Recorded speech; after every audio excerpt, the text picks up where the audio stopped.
We are back here on Girl Talk, and yes, we are here at our favorite custom audio video with our dear friend, Sean Stewart. Ian's standing back in the, not on camera today, but coaching us nonetheless. Yeah. It is great to be here.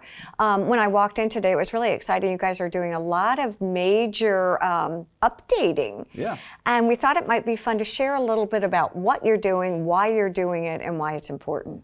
Yeah, so we've had our theater space here that has been covered in fabric walls, and we're changing that fabric to kind of update some of the look and kind of bring in a little bit more modern look to it. But what we have here is what's behind that. Yeah, talk to me. I guess what we're talking about, and I've just learned this, is not soundproofing, but acoustics. Yep. Talk to us. Sound treatment, acoustic treatments. Acoustic treatments. Why is it important when it comes to any kind of, I guess, televisions or theater rooms? Soundproofing? Yeah, I mean, when it comes to us, there's, it has a lot to do with, you're putting these great sound systems into a room. Yes. You want this great experience. Hard surfaces, bad acoustics in a room can really ruin that. Okay. Really affect the performance. What and that's not bad, just here. What is bad acoustic? What do bad acoustics mean? I mean, there's different ways that it can end up being bad. Okay. But one of the most common ones is a very live room where you have a lot of reflective surfaces.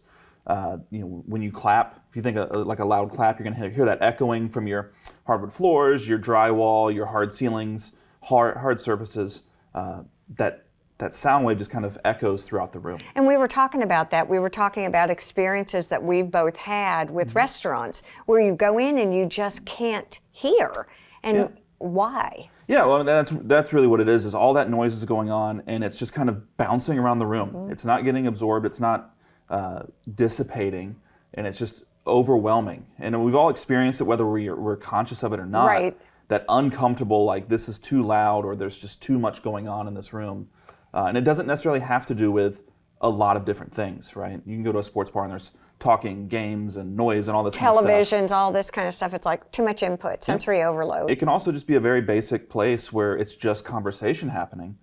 And because it's just reflecting all throughout the room, it just gets uncomfortable. How are acoustical treatments different than soundproofing? Because I know that that's something that you wanted to specify, that this isn't really soundproofing a room. Yeah, so soundproofing is keeping the sound in the room and not being able to hear it at all from anywhere else. That takes a lot of planning, a lot of essentially system separation. You almost start separating that room from everything else in the house. Where sound treatment, acoustic treatment, is more about making the acoustics in that room sound better. Okay. It does help some with that sound escaping to other parts of the house, but it's not soundproofing. Are there different ways to do acoustical treatments? There are, yeah. So what we have here, this is... so you've got a fabric piece there, and then these are two treatments here, and you can see that they're built differently. Yes. They design to do different things. One, you want to kind of absorb the sound a little bit. Okay. And then other times you want it to disperse or diffuse. Okay. Right? Ian was kind of telling you beforehand, there's rooms where all the sound gets absorbed, and that's very uncomfortable. Right. Right. It can mess with our equilibrium and all kinds of things. So you don't want a room that everything is absorbed, but you don't necessarily want it hitting the wall and coming right back to your ear. Okay. Particularly when we're looking at some of these sound systems, right? You want the sound coming from the speakers hitting your ears, not the stuff that's hit the back wall and coming back. Okay, that makes sense. Right. That actually makes sense. So these and some other things that we have here in the showroom are designed to kind of not absorb the sound, but dissipate it in different ways. Okay, so it's not blasting right here. It's sort of surrounding me? Exactly. So it's still filling the room a little bit, not fully. It's not drywall. It's not hard floors, but it's not bouncing back at you.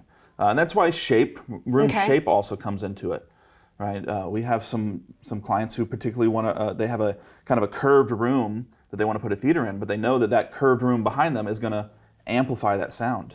Oh, right? That makes sense though. So, yeah, I mean, if you think lenses and all those things with light, sound's not that different in terms of how things are amplified. When I think of theaters, I think, and I've always asked myself this question, many of them are carpeted, and I always thought, well, is that really a practical So you have the stickiness from all the soda. Right, exactly. But I guess if we're talking about sound and acoustics, it makes a lot of sense. Yeah, and that's really what it is having surfaces that will absorb it. And now a lot of furniture and carpets and rugs and things can do that, but a lot of times they're not adequate, and that's where some of these come in. And then you bring in the fabric to make it a design piece.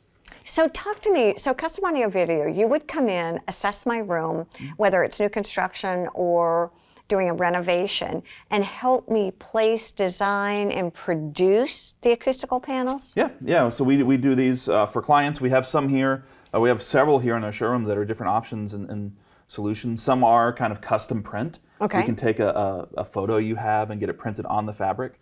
So it looks like this beautiful photo on your wall, but it's actually helping with the acoustics in the room. This is a designer's heaven, right? Yeah. Because basically you're creating an entire environment and experience within that room, and you can customize it according to what really suits your lifestyle. Yeah, absolutely. And we're putting a lot of time and energy into the entertainment systems, right? Your speakers and TVs and everything.